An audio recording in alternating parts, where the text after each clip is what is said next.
is CTV. Don't blink.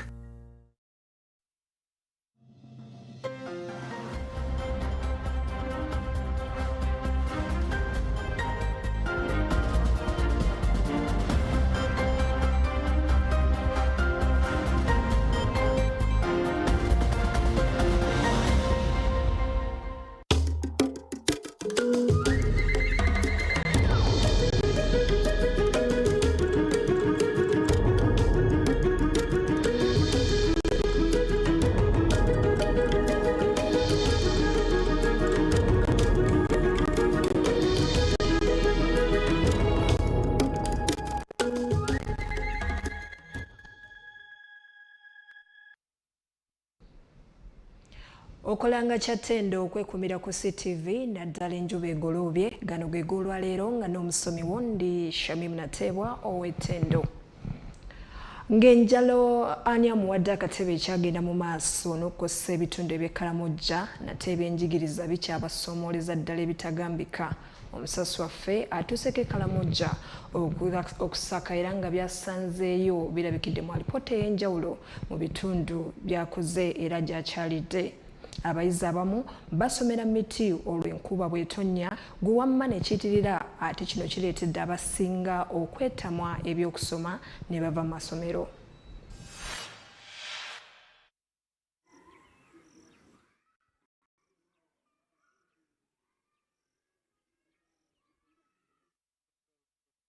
Ebyobuyigiriza ebyatongozebwa mu nsi yonna nga buli omu alina eddembe okugenda ku ssomero.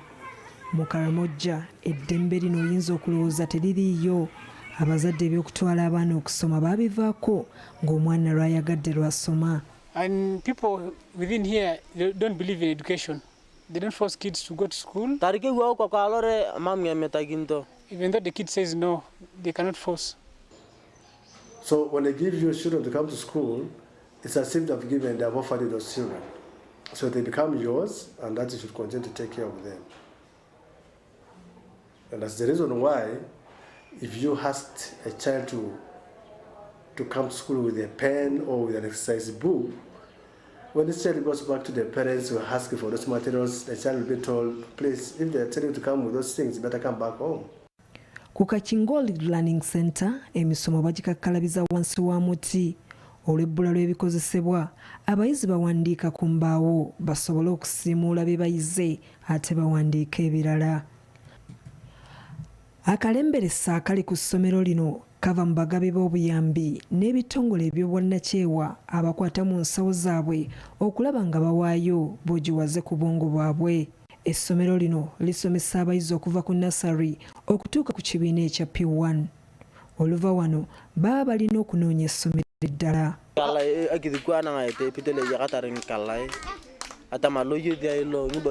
Amasomero nga gano gazze gafuulibwa amasomero g'ebitundu. Kakingol Community School ly'erimu ku masomero agaganyuddwa mu nteekateeka eno. Essomero lino lyeryoka eriri mu ggombolola eno era lisomesa abayizi okuva mu byalo bina ebibyetoolodde wabula lisomesa abayizi okutuuka ku kibiina ekyokuna. Olutuuka mu kibiina ekyokuna, abayizi baba balina okutindigga olugendo olwa kilomita 7 okusobola okweyongerayo ng'asula ku ssomero oyinza okulowooza nti yakolamu ng'enjogera y'ennaku zino. Sofia Echuma y'omu ku bayizi abasomera ku ssomero lino. Ono naakeera kutambula kugenda ku ssomero. Omwana ono alina ekirooto okufuuka omusawo ayamba ekitundu kye. Wabula alina okutya nti singa essomero lino terisomesa kutuuka mu ky'omusanvu, ekirooto kye eky'okufuuka omusawo kyandifuuka olufumo.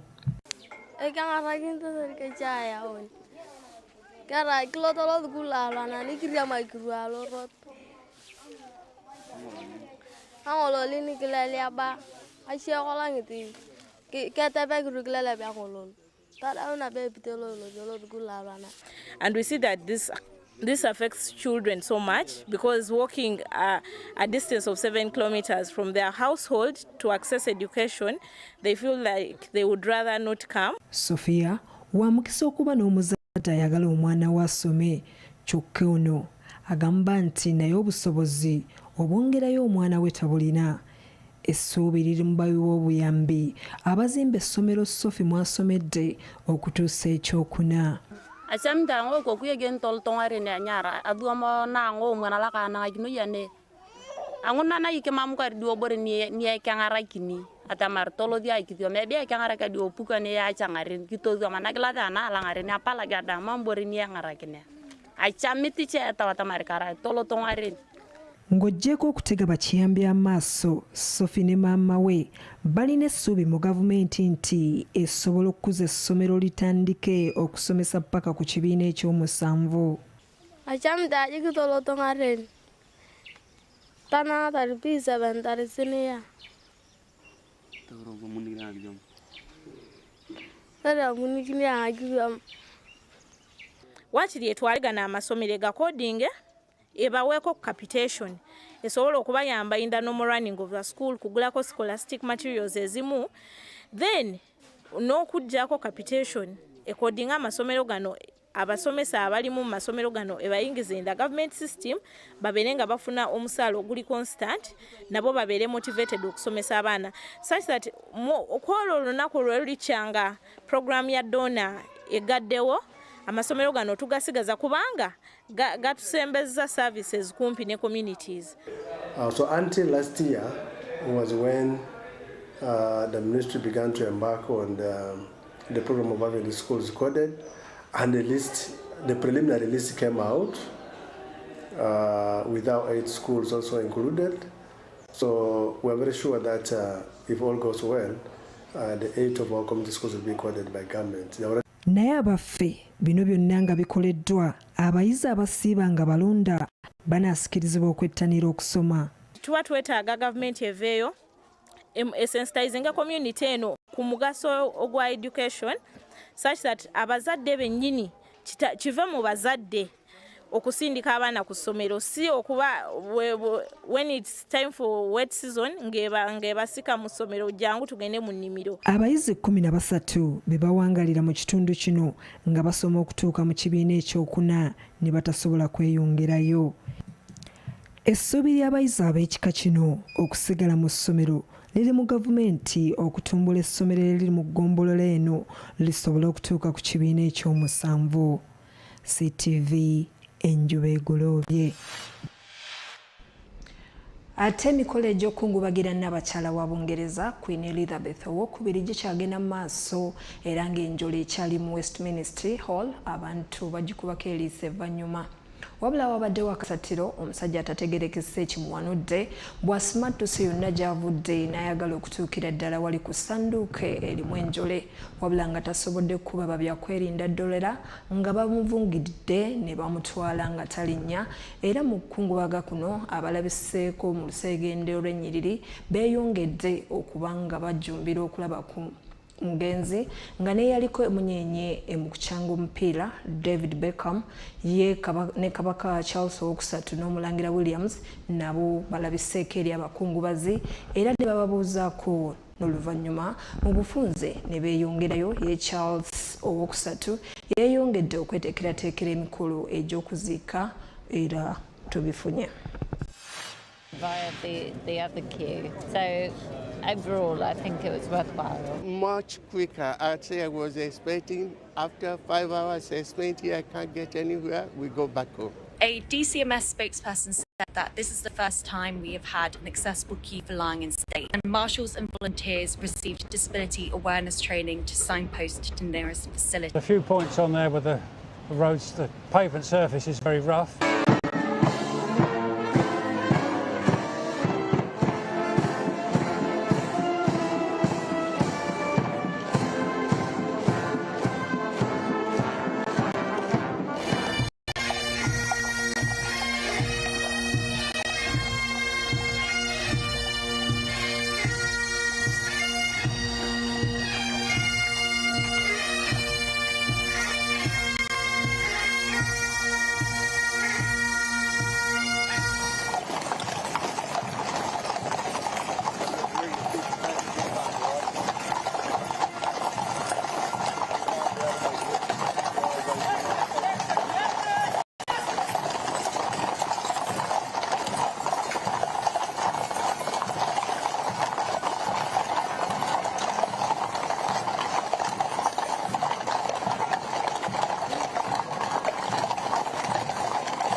straight up. You come to the back. Stop, I don't think. Let me see you. We are fine. Thank you so much. Jess. Well, we're looking forward to the incredible. Your Majesty. Thank you. Which is the ceremonial footprint. So this is the sort of nerve centre for all the sort of hundreds of officers. We've got people from Gibraltar, Jersey, Northumbria, which is one of our Whole show. So this is so Jane and Karen have been involved in the planning for some time. Jane is gold commander, Karen is silver, and Barbara has been massively involved supporting. Has been working a lot of nights supporting Jane. Have I mentioned you?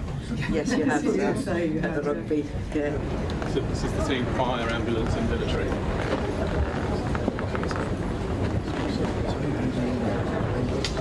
All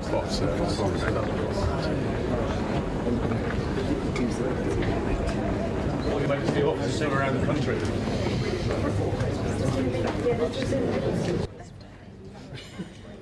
The curry. Right, where we go?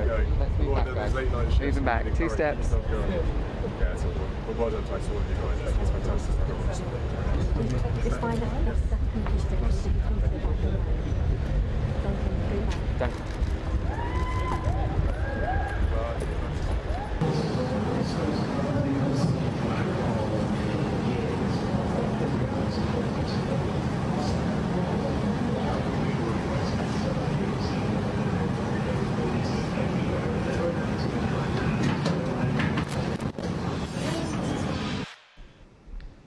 Ate mu bikwekweto ebikoleddwa mu disitulikiti ezikola Karamoja wamu mu wiiki emu abantu abasoba mu 2 ababadde bagufudde omugano mu kubba ebisolo bya bannaabwe be bakwatiddwa era nga balindiridde kuteekebwa mu mbuga z'amateeka babitebye. Brigadier General Joseph bali ku ddembe nga ye muduumizi w'ekibinja kya UPDF ekyokusatu mu Karamoja ategeezezza nti bazudde n'emmundu eziwerako mu bikwekweto bino. Districts ezikola ebitundu by'e Karamoja zisanga okusoomozebwa kw'amaanyi naddala eri abantu abajja ne babazinda ne bababbira ebisolo byabwe era nga bangi babaleka bakaaba. Kino kyongedde okuleetawo embeera etali ya butebenkevu era nga amagye nga gali wamu ne poliisi bongedde okukola ebikwekweto mu bakwatidde abantu abasoba mu 200. Aduumira ekibinja ekyokusatu mu bitundu by'e Karamoja, Brigadier General Joseph bali ku ddembe ategeezezza nti abawerako bakwatiddwa era bano bagenda kuba nga basimbibwa mu mbuga z'amateeka babitebye. And by today we have over 200 suspects. Over 200 suspects in Kotido. Some of the cows that were last week stolen from Agago, where some 2 soldiers were killed and civilians injured, and the previous week where some civilians were killed. So we have managed to recover cows that were raided from Agago, and the operation is ongoing. Bali ku ddembe agumiza abantu b'omu kitundu kino nti oluusi ababba ebisolo byabwe baakumulirwano kyokka amagye ne poliisi beeyongedde okwenyweza. Increase the momentum of operation to consolidate the gains so far attained in the last 4 months. You are going to see a lot of military activities to remove some of the isolated cases that we are registering after stabilizing the. Waliwo n'emmundu eziwerako ze bazudde okuba mu bitundu bino naye ng'ekyewuunyisa ezimu ku zo ate bazijja ku bakulembeze mu bitundu bino. Compared to 10 months of usalama kwa wote from July 2021 to May 2022, where we recovered only 212 guns. Omuduumizi wa poliisi mu bitundu by'e Karamoja agambye nti obutabanguko n'emisango emitonotono bikendedde mu bitundu bino era nga kino kivudde ku bantu okuba nga basomesebwa. Sexual offenses, sexual related offenses, cases, rape, defilement, what those related cases. In the month of July, we registered 12, and it drastically reduced to 0.2 in August. Now this, this has really been too much on alcohol. The warrant worth over $1 billion, and this warrant, you go and find out, it has been causing death. They attribute death sometimes to famine, when actually it is what is facilitating death. District mwende ezikola ekitundu ly'e Karamoja mu kiseera kino zaalumbibwa enjala ey'amaanyi ng'ebimu bino byekuusa ku bubbi bw'ebisolo. Ekitebe kya Ireland, gavumenti ya Uganda n'abakungu okuva mu kkooti ey'ensi yonna eya ICC bamaliriza olugendo lwabwe olw'ennaku 5 olubadde lutunuulira abantu b'omu kitundu eky'omumambuka ekyasinga okukosebwa olutalo lwa Joseph Kony. Okusinga abakungu ba kkooti eno babadde boogerezeganya n'abantu abaweereddwa obuyambi okuddabulula n'okutandika obulamu obuggya wansi w'enkola gye batuumye Trust Fund for Victims. Mu mwaka gwa 1986 Uganda yafuna olutalo mu bitundu by'omumambuka era Ssaabayokera Joseph Kony yajojomya nnyo ekitundu kino okusoba mu myaka 15. Okusinziira ku kitongole ky'amawanga amagatte, bannayuganda abasoba 10,000 battibwa, abalala abali wakati w'emitwalo 6 ne 10 nga baana bato n'abakulu baawambibwa era bwe batyo ne batwalibwa Ssaabayokera Joseph Kony okulwana, ate n'abasoba mu bukadde 2 baasigala nga bavundabunda. Mu mbeera eno mu mwaka gwa 2004 gavumenti ya Uganda yatwala ensonga zaayo mu kkooti y'ensi yonna era okukakananga kkooti eyisizza ekibaluwa kye bakuntumye eri abakulembeze ba Lord's Resistance Army. Omu ku bano Dominic Ongwen yakwatibwa era mu mwaka gwa 2015 n'atwalibwa mu kkooti eno era n'asingisibwa emisango 61 egyekuusa mu kutta n'okutyobola eddembe ly'abantu. We shall do the following. Kaakano aba embassy ya Ireland nga bali wamu ne gavumenti ya Uganda n'abakungu b'ekkooti eno bamaliriza okukyala kwabwe okw'ennaku 5 okubadde mu bitundu ebyakosebwa ennyo olutalo lino abawugerezaganya n'abo abayambiddwa mu nkola ey'okubabbulula. Is to create a foundation that support all these activities and assures the victims that the government is part and parcel of the initiatives that will restore their lives in spite of the problems they face. As you know, we have got the Amnesty Act. Under the amnesty law, there are things that are happening. But I can only reassure you that on my desk, there is a law that will support the work of the Victims Trust Fund. That is the Transitional Justice Bill. Emotional visit of discovery, really, essentially. And we listened to incredible stories of suffering, inhumanity, cruelty beyond belief. To be quite honest with you, really important that I come back and listen to those stories again. And I think we were all personally touched and moved by what we saw. So there was an internal visit of discovery going on within all of us. Nga bawayamu ne bannamawulire wano mu Kampala, kkooti y'ensi yonna mu bbanga lye yagiramu mu Uganda eyambye abantu abasoba mu 60,000 nga bano bonna abasinga bali mu bitundu ebyakosebwa olutalo. I think we need to understand that the International Criminal Court is not a court that is, has been created to replace the national system. On the contrary, it is a last resort, exceptional court that will step in only when the national systems cannot deal with the matter. So it is the court steps in at times to investigate and prosecute, but mostly it also promotes the national systems to do so. Those that were abducted and their children are part of the victim population. We work with what are called child mothers or women and children who are abducted. They were subjected to forced pregnancy. Many of them were also combatants themselves, and so they are part of our programming. Some of them need specialized services because of the sexual and gender, the nature of the abuse they suffered for sexual and gender-based violence crimes.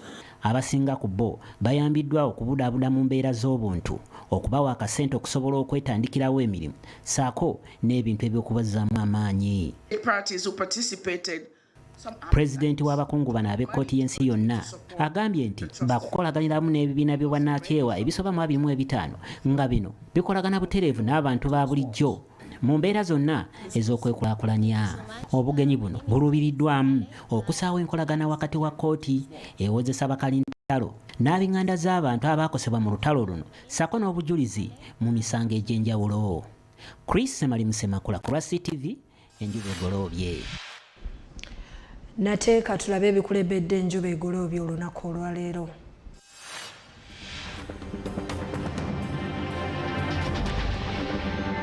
Ebikulembedde amawulire gaffe olwaleero. Emikolo gy'okukungubagira n'abakyala gitojjera. Kabaka Charles ali mu kwegezaamu mu mikolo egisembayo.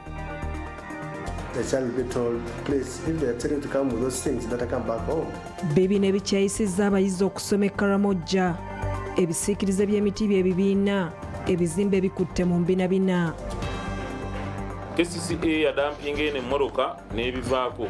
Musooke mukole ku nsonga ezatutamya paaka ya Usaafi. Abagoba ba takisi abakolera mu paaka ya Usaafi baziimudde ekiragiro kya Minisita Misa Kabanda.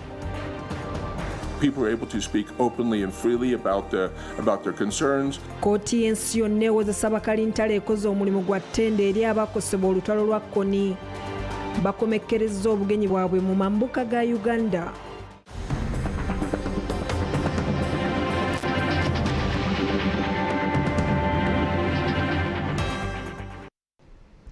Nateeka tuwumulemu katono tugenda kudda n'ekitundu ekyokubiri ekyenjuba egoloobye.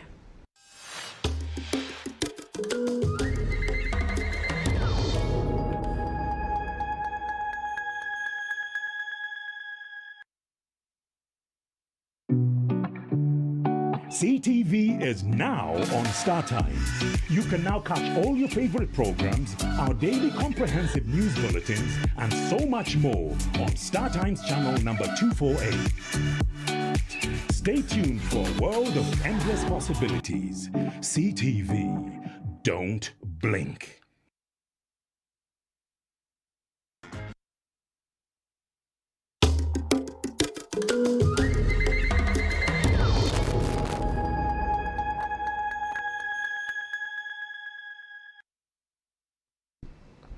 Mukulikirayo ddala mu kuwumula kwe tubaddemu nateeka tweyongereyo n'ekitundu ekyokubiri ekyenjuba egoloobye.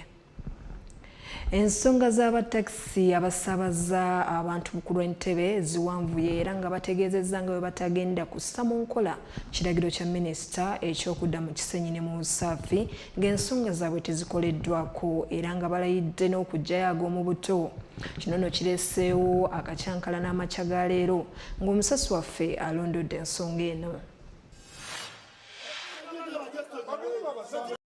Abagoba ba takisi baziimudde ebiragiro bya minisita wa Kampala Hajjati Minsa Kabanda okudda mu paaka ya Usaafi okutuusa ng'ensonga zibakkaanyaako ezaali zabajja mu paaka eno nga zikoleddwako.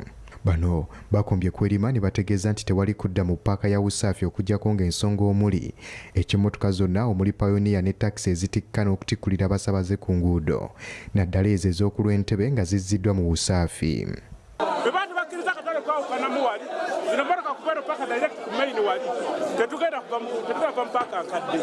Ssentebe wa siteegi y'ezidde Entebbe Chief Abiola Walakira agamba tebayinza kudda mu Usaafi ate nga mu ggwanda Kisenyi bo bakola. Ono agamba mpozzi nga nabo baggiddwayo ne batwalibwa mu Usaafi awo lwe bayinza okukkiriza. Minisita tumusaba atereze bye twamugamba kubanga twabiwa mu KCCA ebirina okukolebwa awo tujja kudda mu Usaafi. Naye nga ekisingira ddala tusaba emmotoka za Entebbe Road zonna we ziri mu Kampala zijje mu paaka ya Usaafi. Baveemu gamba ate ziri mu ggwanda ate ziri eno bakikole nga bwe bakola ku Gulu Road zonna emmotoka ne bazitwala mu Namayiba. Emmotoka za Entebbe Road bazireete mu Usaafi, ezitali za Entebbe Road bazijje mu Usaafi awo tujja kukola. Olunaku lw'eggulo minisita avunaanyizibwa ku nsonga za Kampala Hajjati Minsa Kabanda yalagidde takisi zonna ezitikka abadda ku lw'entebe okuddayo mu Usaafi ssaako ne mu Kisenyi ng'ensonga zaabwe omuli ebyokwerinda okuteeka amataala ku kkubo n'ebirala bwe bikolwako. Era ono n'abategeeza nga KCCA bw'egenda okukozesa amaanyi gonna ageetaagisa okulaba ng'ekiragiro kino kiteekebwa mu nkola. KCCA ne tugiragira ejja abantu bonna ku nguudo abatikkira mu bitundu ebitakkirizibwa kutikkirwamu nga ku Entebbe Road, ku Conrad Plaza, ku Kibaati era enforcement twagigamba etandikirewo amangu ddala. Abraham Muwonge ssentebe wa siteegi y'ezidde Kajjansi agamba minisita yalizizaayo ekiragiro kino kuba nabo beeteefuteefu okukola ekyetaagisa kubanga tebagenda kukkiriza kunyigirizibwa. Bano bagamba usaafi ekyabajjayo kwe kubanga abasaabaze baali tebatuukayo era takisi nnyingi zisiibayo nga tezirina musaabaze n'omu gwe zitambuzza. Kino kyaleetera ne KCCA okusalawo okulekerawo okubasolooza omusolo kubanga nayo yakimanya nti tebakola. Twafulumyanga emmoloka ne tuziteeka wabweru, twasiba enguudo, ubusaafi yagaana okukola. Paaka enkadde weba yajja ne batufunira we tusobola okwewogoma. Ekituufu minisita tetulina kye tumukosa, tetulina kye tukosa gavumenti. Tusaba ekyo akituddiremu, tetwagala kukola ntalo naye. Enteekateeka y'okuzza abatakisi bano mu busaafi y'emu ku nkola ya Smart City ey'okulaba ng'ekibuga kitereezebwa. Wabula abamu ku bakulembeze bazze bakyogera lunwe nti engeri Smart City gy'ekwatiddwamu oba okuteekebwa mu nkola eringa enyigiriza abantu ba bulijjo. Wano Meya wa Makindye Division Ali Mulyannyama agamba nti Smart City abakulu tebamutegeera butegeezi kubanga kyalisookeddwako kwe kukola enguudo, emyala ssaako n'ebirala. Bo bannange mu item eyo balondamu batembeeyi n'ababodaboda n'abatakisi. N'akwata budget n'agamba nkute item 5 namba 78 ng'akutte Katambaala, Nsujju na Stro. Smart City ebibuga byonna byentambuddemu ne gye nakulira mu Amerika bikyuka nguudo na mataala na myala. Ono ayongeddeko nti abagoba ba takisi babadde baakava mu COVID eyabakosa kyokka ate bw'ogattako okubazunzazunza obeera oyongera kubatataaganya.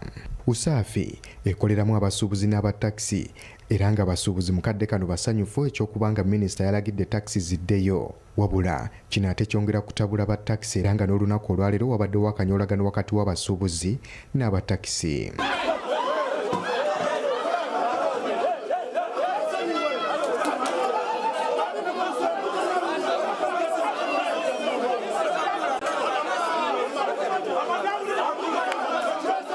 Abatakisi batuuse n'okuwera nti waakiri okuzivuga zonna bazisimbe ku Paalamenti oba ku State House wabula tewali kudda mu busaafi bonaabonerayo. Lubega Ibrahim Kasinga, CTV Enjuba Egoloobye.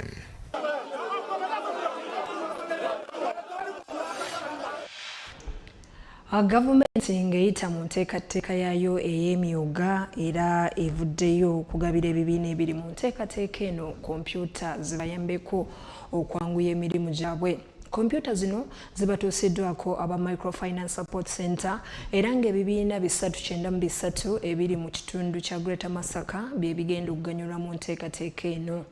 Bw'abadde atongoza okugaba kompyuta zino, omubaka wa Pulezidenti mu kibuga Masaka Ronald Katende abasabye okuzeeyambisa obulungi basobole okwongera okuganyulwa.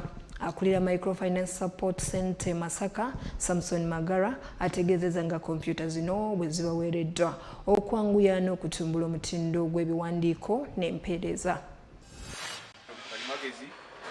Ebiweereddwayo gavumenti yaffe eya wakati nga eyita Microfinance Support Center Masaka branch. Ebyuma bino bebawadde olw'okuba nti muli bamu ku SACCOs zisinza okukola obulungi mu kuleeta Masaka in particular Masaka City. Mugaggawale mubikuume bulungi.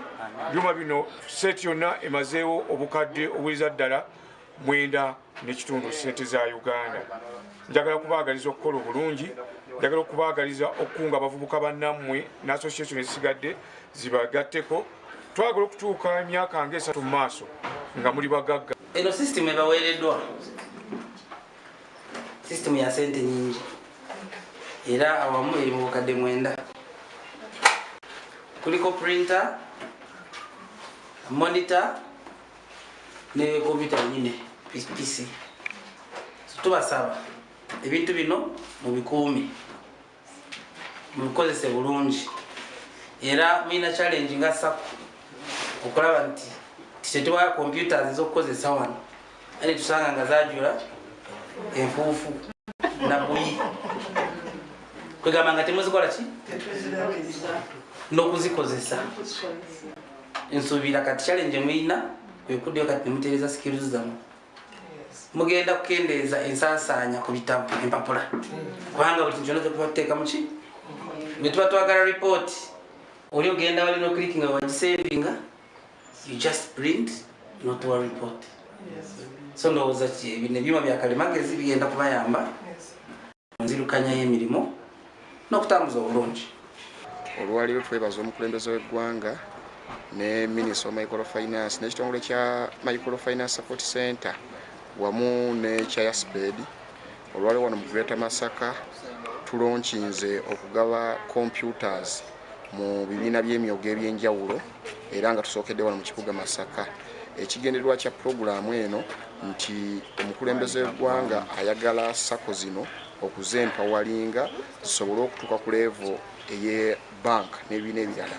Nti mu nkola eno ey'emyoga yasooka n'abawa seed capital obukadde 3, kati sako zino zennyini bazongedde obukadde 2 era zeyongereze okwekulaakulanya ne kompyuta zino abantu basobole okulaba nga batuukiriza ekigendererwa ekyokuliyetingawo emirimu, ekyokusitula ennyingiza y'amaka ate n'ekyokulaba nti abantu bennyini beekulaakulanya mu nkola eno ey'emyoga.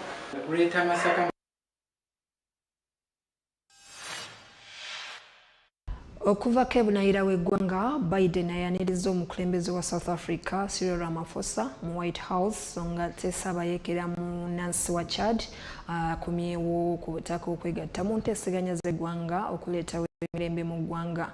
Ono nno amaze ebbanga kumpi lya myaka 2 ng'ali mu nkomyo mu ggwanga erya Egypt.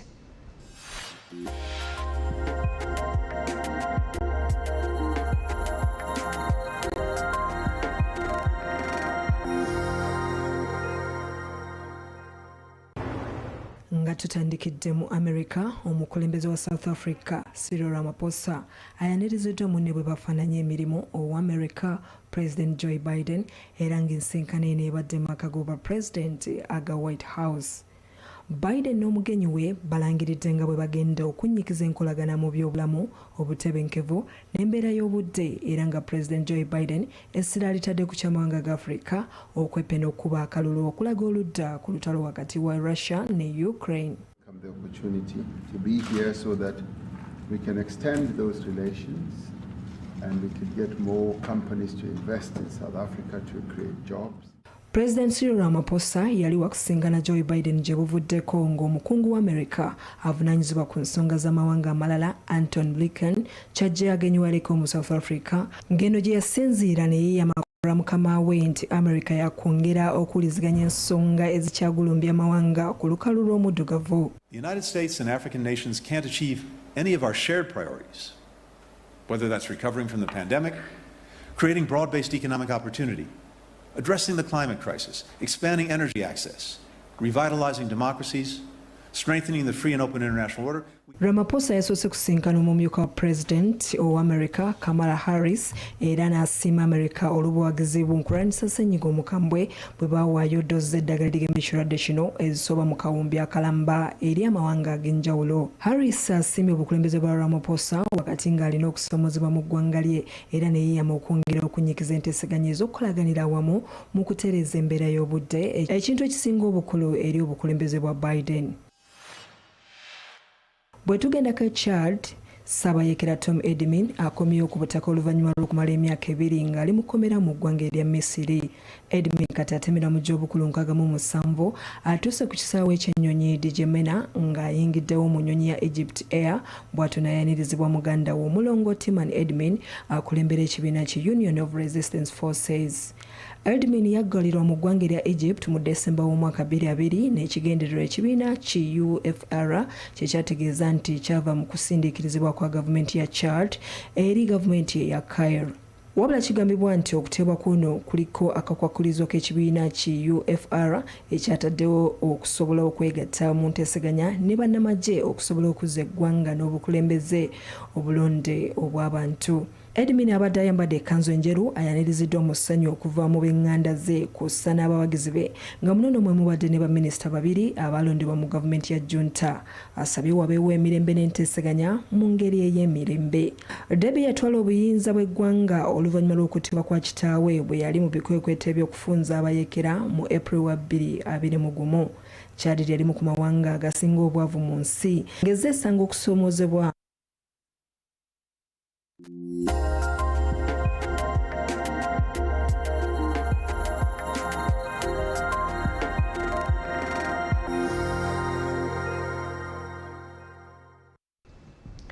nate nzikiriza tusooke tuwummulemu katono tudde n'ekitundu kyaffe ekyokusatu ekyenjuba egoloobye.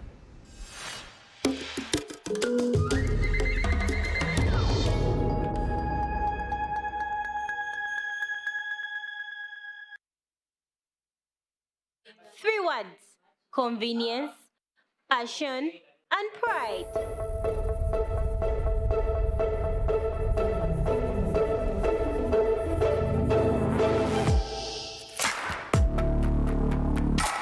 Introducing the KCCA app made for you to interact with the best football club in Uganda, giving you the latest news, transfers, membership options, merchandise online shop, match ticket booking, and fan zone instant messaging.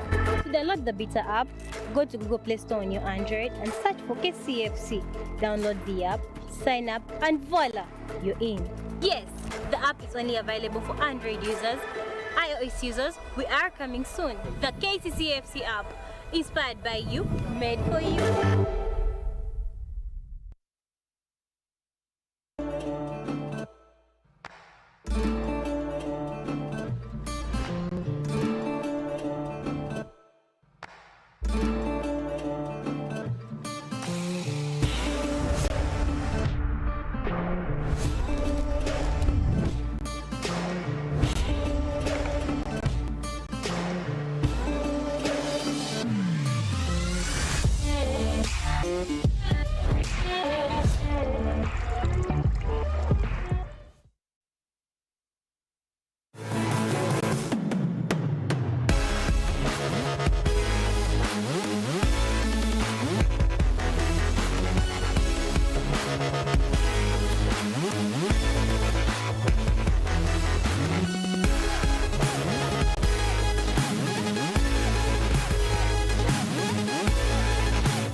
Kulikirayo ddala mu kuwummula kwe tubaddemu nateeka tweyongereyo mu maaso n'ekitundu kyaffe ekyokusatu era nga gambye muzannyo. Mu mpaka z'ababinywera mu Bungereza nabo batwalayo akaseera ne bajjukira emirimu egikoleddwa n'abakyala wa Bungereza Elizabeth II.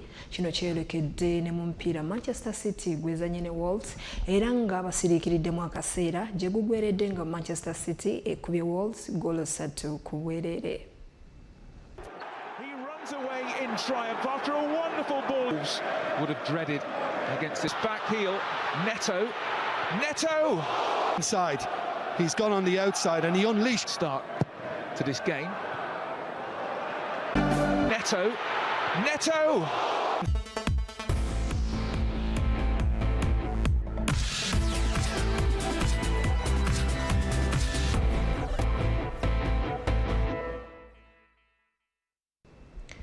Ago ge tusobodde okutuusa ku lunaku olwaleero mu Enjuba Egoloobye so nga ku ssaawa 3 tubona amawulire mu Luzungu era Brian Karachi yajja okubanga gakutuusako. Sigala ku CTV nga totemya ndi Shamim Natebwa ow'Ettendo.